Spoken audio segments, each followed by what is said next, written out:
Bonjour et bienvenue dans cette vidéo. Je vais vous présenter l'actualité du Barça aujourd'hui, en ce mardi 23 janvier 2024.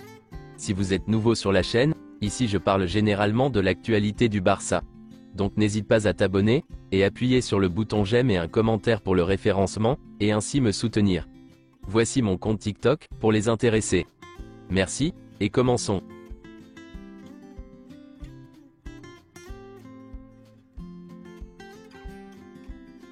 Dimanche soir en Andalousie, le Barça défiait le Real Betis afin de rester dans la roue du Real Madrid et de Girona en Liga. Les Catalans ont maîtrisé la première période, et ont pris les devants grâce à un but de Ferran Torres après le quart d'heure de jeu. Lamine Yamal a touché du bois avant la pause. Au retour des vestiaires, Ferran Torres a signé un doublé avant d'être imité par Isco à l'heure de jeu, pour remettre les deux équipes à égalité.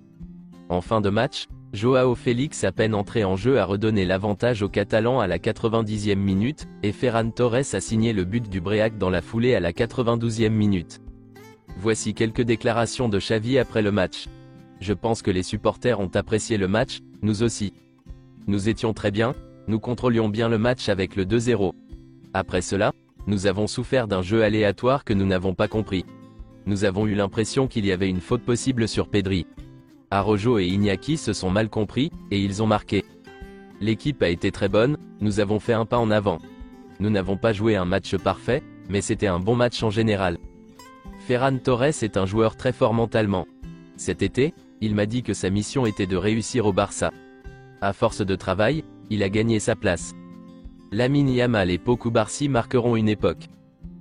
Félicitations à Ferran Torres, qui a disputé son 100e match sous le maillot du FC Barcelone, contre le Real Betis. Cancelo et Christensen pourraient être de retour pour le match de Coupe du Roi contre l'Athletic Bilbao. Une décision sera prise aujourd'hui. Joao Cancelo fait pression pour revenir, car il veut jouer contre l'Athletic Bilbao quoi qu'il arrive. Mais le club ne prendra aucun risque, et une décision sera prise aujourd'hui. Xavi espère pouvoir compter sur Christensen et Cancelo pour le match à San Mamés. Une décision sera prise lors de la séance d'entraînement d'aujourd'hui, mais les deux joueurs se remettent bien de leurs blessures. La Super League a confirmé qu'elle avait discuté avec 50 clubs, et qu'elle avait obtenu le oui de 20 d'entre eux. Ils ajoutent que c'est suffisant pour commencer. Anas Lagrari, cofondateur d'A22, a également annoncé dans une interview à Ouest France, que l'abonnement payant coûtera environ 10 €.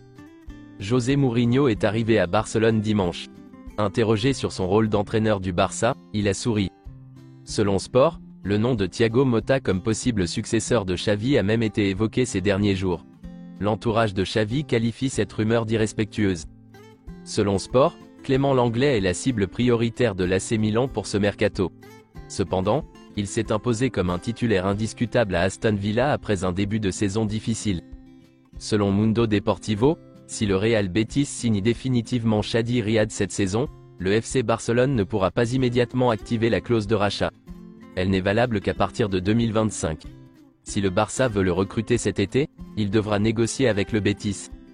L'option de rachat de Chadi Riad n'est pas pour 2024, mais pour 2025. Il est prêté au Betis jusqu'au 30 juin 2024, avec une option d'achat. S'il l'exerce, le Barça pourra le racheter, mais dans un délai d'1 an. Selon Mundo Deportivo, Djurgården est prêt à vendre Lucas Bergvall pour 15 millions €. Il a été recruté en décembre 2022 pour 876 000 €. Barcelone, l'Inter, Arsenal, l'Eintracht Francfort, le Bayern et la Juventus sont intéressés.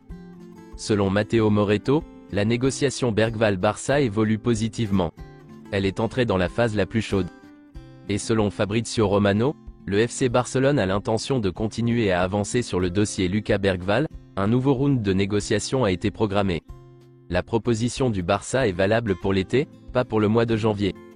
Le FC Barcelone considère déjà qu'il est impossible de signer Calvin Phillips. Il s'agit d'une option que le club apprécie, mais les chiffres ne correspondent pas. Barcelone a déjà supposé que Calvin Phillips n'était pas une option réaliste pour la fenêtre de transfert d'hiver, en raison du fair play financier. Manchester City souhaite que l'équipe qui prêtera Calvin Phillips paye également un pourcentage élevé de son salaire, ce que Barcelone a du mal à faire. Manchester City pourrait même demander une indemnité de prêt.